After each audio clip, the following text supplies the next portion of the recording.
아멘. 앞뒤 좌우 인사합니다. 평안하시기 바랍니다. 강건하시기 바랍니다. 2층에는 마스크 제대로 써주시기 바랍니다. 민수기 6장에서 하나님은 이렇게 말씀합니다. 여호와는 내게 복을 주사 너를 지키시기를 원하며, 여호와는 그 얼굴빛을 내게로 비추사 은혜 베푸시기를 원하며, 여호와는 그 얼굴을 내게로 향하여 드사 평강 주시기를 원하노라. 하나님은 평강 주기를 원하십니다. 하나님의 백성이 정말 일부러 평강이란 단어를 썼습니다. 평화, 피스 정도가 아니라, 싸움이 없는 그 정도가 아니라 서로 사랑하고 아끼고 하나님의 은혜로 마음껏 축복하는 평강이 넘치기를 원하십니다. 우리는 이삭의 생애를 보면서 평화, 아비멜렉과 맺은 그 평화의 조약, 아버지보다 훨씬 뛰어난 평화, 그래서 하나님의 이름으로, 여호와의 이름으로 맺은 평화, 그리고 정말 존중하면서 너는 여호와께 복받은 자라, 여호와가 너와 함께 하심을 우리가 보았다, 우리도 그 복에 동참하기를 원한다. 정말 사랑하고 존중하며 친구로서 우정을 맺는 아름다운 모습을 봅니다. 근데 문제는 우리가 창세기를 훑어보면은 실제로 외부와의 평화는 어떻게 보면 더 쉽게 오는 것 같은데, 실제로 가정에서의 평화가 정말 힘든 것을 봅니다. 자, 우리는 아브라함의 가정에서도 사라와 하갈 사이에 갈등이 있는 것을 봅니다. 당연히 이스마엘과 이삭 사이의 갈등, 여러분 이 갈등은 수천 년이 지난 지금도 더 악화되고 계속되고 있는 것을 봅니다. 그뿐입니까? 이삭의 가정에도 에서와 야곱의 갈등이, 이게 뭐 보통 갈등이 아니에요. 처음엔 죽이려고 했다가 어떻게 그냥 하나님의 은혜로 형제로 화해는 하지만 근본적인 화해는 아니었습니다. 결국은 에서가 떠나가고 그걸로 끝나는가 했더니 이스라엘 역사 속에 에서의 후손 에돔족이 가장 이스라엘을 괴롭히고 이스라엘을 멸망시키는 데 앞장섰습니다. 결국 하나님께서는 에돔 족속도 진멸을 시키십니다. 불행한 일이죠. 자, 야곱의 가정도 봅니다. 12아들이 있습니다. 근데 아내들 사이의 갈등, 거기다가 아버지가 특별히 사랑한 요셉 때문에 그 형들이 시기하고 미워하고 죽이려고까지 합니다. 결국은 어떻게 돼요? 애굽의 종으로 팔아먹습니다. 여러분, 믿음의 가정에 하나님 섬긴다는 가정이 이 모양이에요. 그게 우리의 모습이에요. 그러나 하나님께서는 해결하기를 원하십니다. 샬롬으로 이끌어 가십니다. 그래서 하나님께서는 온 천하에 7년 대흉년을 일으키셔서 가나안 땅에 콕콕 숨어있던 요셉의 형제들을, 야곱의 아들들을 애굽으로 이끌어내십니다. 결국은 애굽의 총리가 된 요셉 앞에 서게 하고 결국은 요셉인 줄 알게 하고 화해하게 만듭니다. 결국 우리가 창세기 끝부분 보면은 야곱이 죽고 요셉의 형제들이 와서 무릎을 꿇고 용서를 구합니다. 요셉아, 우리가 정말 잘못했다. 용서해달라. 하나님의 이름으로, 그리고 아버지의 부탁이다. 용서해달라. 진심으로 형제들이 용서를 구하고 요셉은 그 형들에게 형님들 두려워하지 마옵소서. 나를 이곳에 보낸 것은 바로 하나님이십니다. 하나님이 나를 먼저 보내셨습니다. 결국은 진심으로 용서하고 서로 화목하고 그리고 12형제가 하나가 되었을 때 그들은 이스라엘이라고 하는 하나의 새로운 이 땅의 민족 국가로 설 수 있었던 것입니다. 그러니까 진심으로 용서하고 사랑하고 축복하는 그곳에 샬롬이 있는 것입니다. 그러므로 사랑하는 성도 여러분, 오늘도 하나님께서는 싸우지 않는 평강, 피스 정도가 아니라 하나님이 주시는 진정한 평강, 사랑하고 격려하고 함께하고 축복하는 거룩한 공동체가 되기를 원하십니다. 여러분의 가정과 우리 교회가 그렇게 되기를 소망합니다. 중요한 건 이게 바로 천국의 모습이에요. 예수 믿는 사람들이 천국을 누리며 살아야지. 여러분, 가정이 천국을 누리지 못하면 미안하지만 자녀들이 뭘 배우겠어요? 나 교회 다니기 싫어. 나 예수 믿을 필요가 없어. 정말 예수 믿고 하나님이 주신 은혜와 평강이 넘쳐야 나도 아버지처럼, 나도 어머니처럼 예수 믿고 싶다. 여러분, 그런 가정 되기를 바랍니다. 그런 가정과 교회를 보면서 주위의 사람들이 여호와가 너희와 함께하는 걸 우리가 본다. 너희는 여호와께 복을 받은 자라. 나도 그 복에 동참하고 싶다. 이런 은혜의 역사가 있기를 소망합니다. 소망합니다. 그래서 결국은요, 피스 정도의 교회는 미안하지만 아무것도 아니에요. 샬롬이 가득해야 하나님의 은혜가 넘치고 다른 사람들이 찾아오고 그리고 우리 자녀들이 기쁘게 예배에 그리고 믿음에 동참할 것입니다. 이런 교회가 되기를 소망합니다. 자, 이제 우리는 이삭의 얘기를 결론을 좀 맺어보려고 합니다. 존 켈빈 목사님은 이렇게 얘기합니다. 성경을 연구하고 묵상할 때 그리스도를 발견하는 것이 가장 중요한 목적이다. 왜요? 디모데후서 3장 말씀대로 성경은 그리스도 안에서 구원에 이르는 지혜를 주는 책이 바로 성경입니다. 또 예수님도 너희가 성경에서 영생을 얻는 줄 생각하고 이 성경을 상고하거니와 이 성경이 내게 대하여 증언하는 것이라. 결국 성경은 창세기부터 요한계시록까지 예수 그리스도의 책입니다. 한편으로는 우리가 조금 더 포괄적으로 성경은 성부와 성자와 성령님 삼위 하나님을 가르쳐주는 책이 바로 성경입니다. 맨 첫 단어부터 태초에 하나님이, 실은 하나님은 주로 복수로 나타납니다만은 히브리 사람들은 존엄의 복수 그렇게 얘기하지만은 실제는 성부와 성자와 성령님이십니다. 자, 우리는 아브라함과 이삭과 야곱 중에서 한편으로는 예수를 가장 많이 닮은 사람은 이삭입니다. 좀 이따 설명하겠습니다. 이삭. 그러나 아브라함도 우리는 하나님의 뜻을 보여주는 사람으로 분명히 봅니다. 또 야곱도 마찬가지예요. 하나님의 축복을 위해서 기도하고 몸부림쳤던, 결국 성령과 기도의 사람을 우리는 야곱에서 배우는 겁니다. 자, 중요한 것은 성경의 주인공이 아브라함이 아니라 아브라함의 하나님이십니다. 이삭이 아니라 이삭의 하나님입니다. 야곱이 아니라 야곱의 하나님. 그래서 아브라함을 통해서 하나님의 뜻을, 이삭을 통해서 예수 그리스도를, 그리고 야곱을 통해서 성령님의 역사를 배우는 우리가 되기를 바랍니다.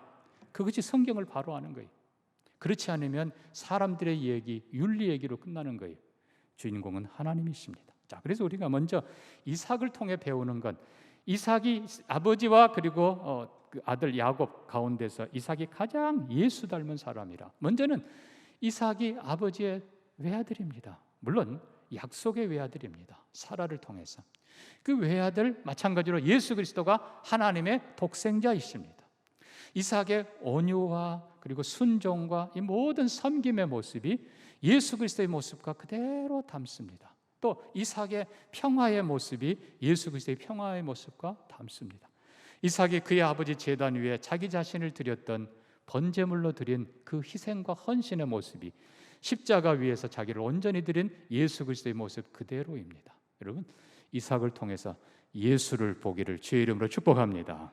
동시에 우리는 이삭을 통해서 또한 하나님을 배우는 것입니다. 이삭의 하나님, 우리가 이미 보았던 것처럼 이삭 존재 자체가 바로 하나님의 신실하심, 하나님의 전능하심의 증거인 것입니다. 이삭이 걸어갑니다. 사람들이 뭐라고 그래요?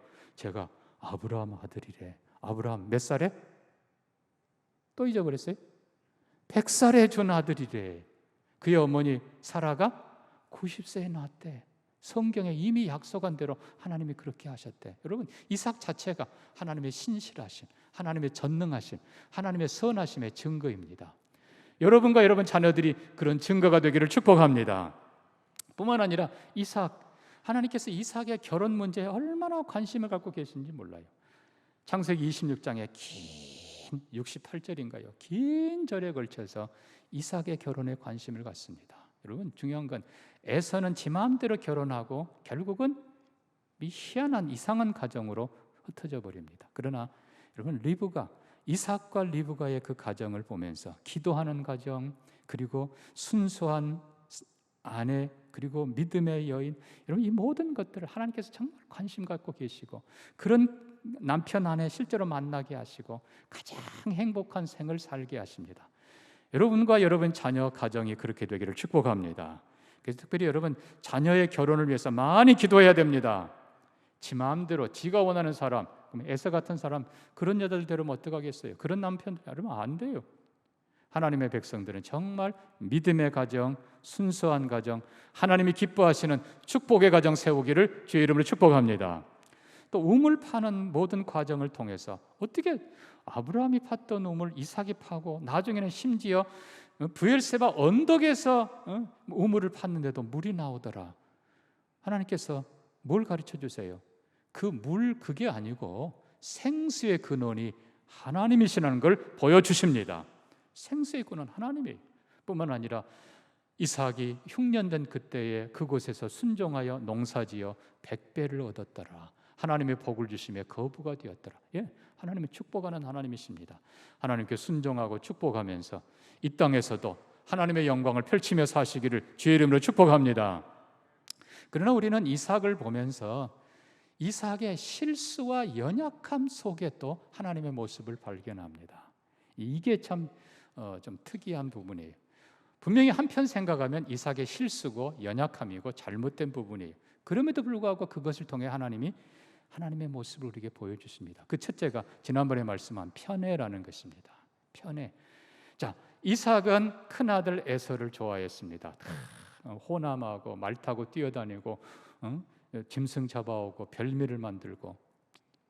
그러나 또 리브가는 조용한 둘째 아들 야곱을 좋아했습니다. 이건 편애는 그 가정을 결국 갈라놓고 불행한 결과를 가져왔죠. 그럼에도 불구하고 성경은 우리에게 이삭과 그리고 리브가의 편애를 통해서 하나님의 심성을 보여주는 거예요. 결국 하나님이 편애하시는 하나님이라는 걸 이렇게 보여준다는 거예요. 하나님이 말씀합니다. 에서는 장자이지만 내가 에서를 미워했노라. 그리고 야곱을 사랑했노라. 하나님이 말씀하세요. 그들이 무언가 하기도 전에 그의 어머니의 태에 있을 때부터 하나님은 큰 자가 어린 자를 섬기리라 말씀하시고 야곱을 선택하시고 야곱에게 복을 주십니다. 여러분 한편 생각하면요, 애굽에서 아브라함이 실수했어요. 아브라함이 아내를 누이라 아예 자랑하고 다녔어요. 그러니 당연히 데려가지요, 바로의 궁전에서. 그런데 여러분, 실수한 것은 아브라함입니다. 아브라함을 책망했어야 되는데 하나님께서는 반대로 바로 애굽의 집을 치십니다. 너무나 하나님께서는 편애하세요. 이삭도 마찬가지입니다. 이삭도 아비멜렉이 두려워서 내 누이라 그게 들키게 만들고, 결국은 이 창피한 사람은 이삭이에요. 그러나 오히려 하나님께서는 아비멜렉을 오히려 책망하시고 이삭을 보호해 주십니다.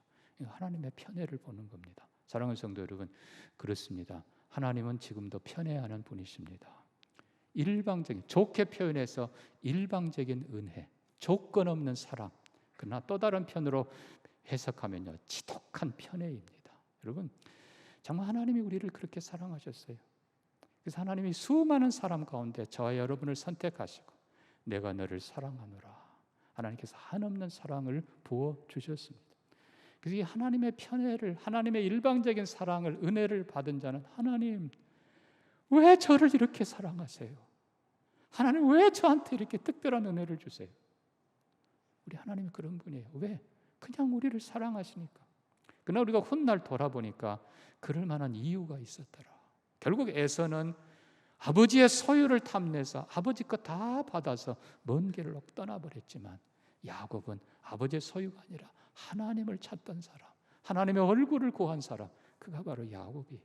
사랑하는 성도 여러분, 오늘도 하나님은 우리를 편애하십니다.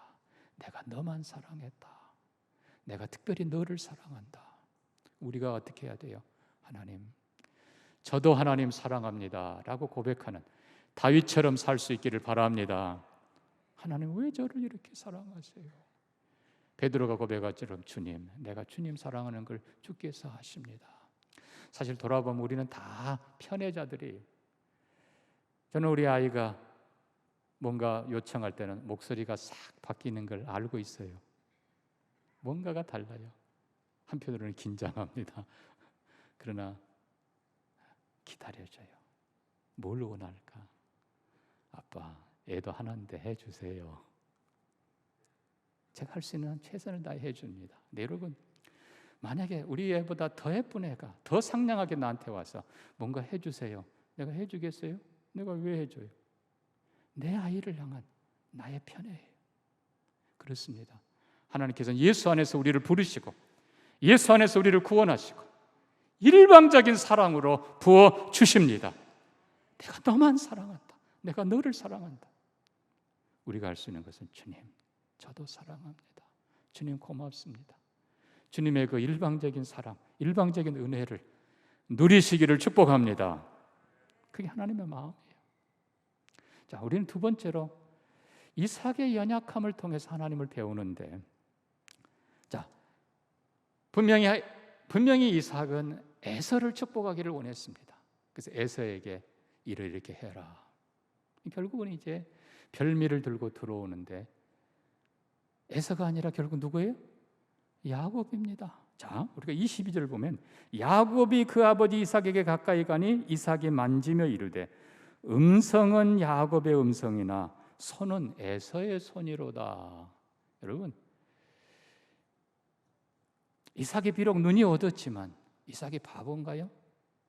아니에요. 분명히 음성은 야곱의 음성이에요. 만져보니까 털이 많아. 옷은 에서인데 음성은 누구라고요? 야곱이에요. 만약에 여러분 그 자리에서 이삭이 잠깐만 내가 누군가 확인해 봐야 되겠다, 그러면 야곱은 끝난 거예요.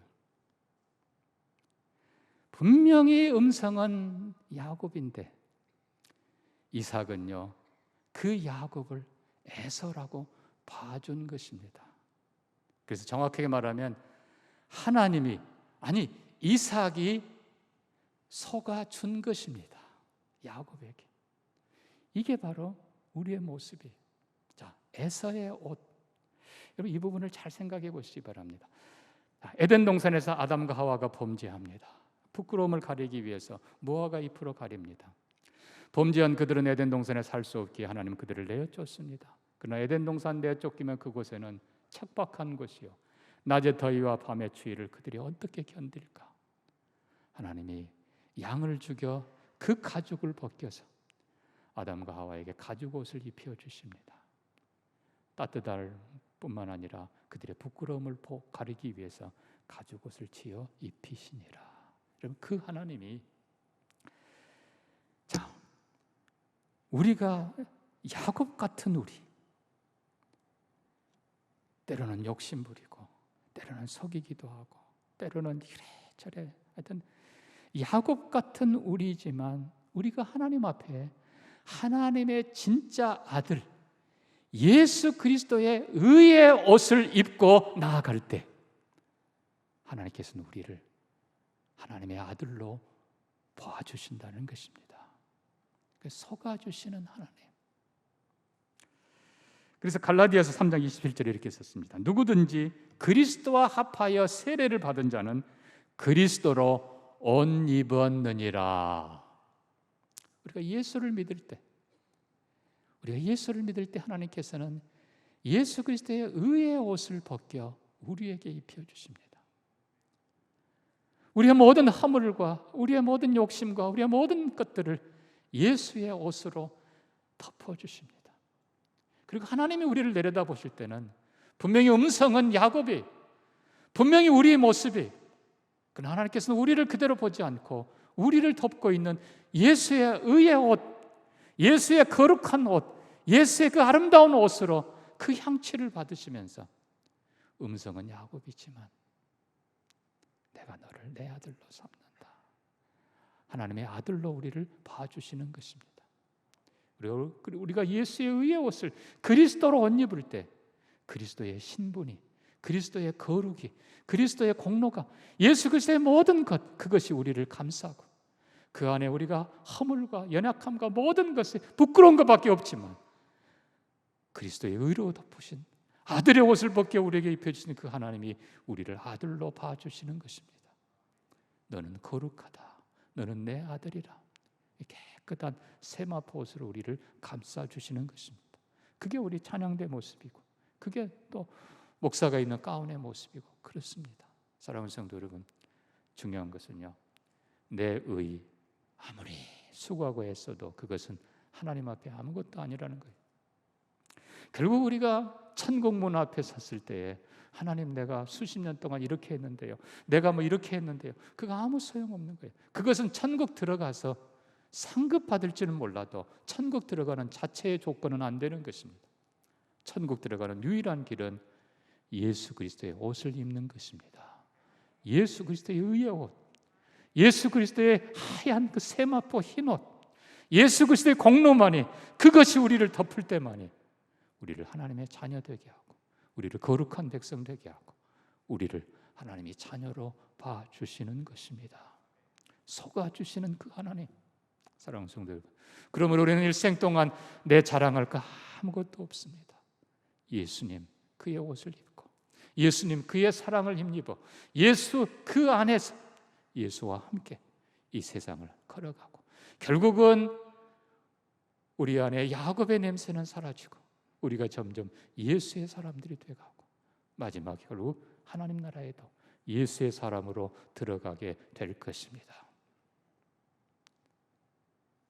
속아주시는 그 이삭의 모습처럼 우리 하나님이 우리를 속아주시고, 에서의 옷, 그리스도의 옷을 입은 우리를 그 향취를 맡으며 너는 내 아들이라.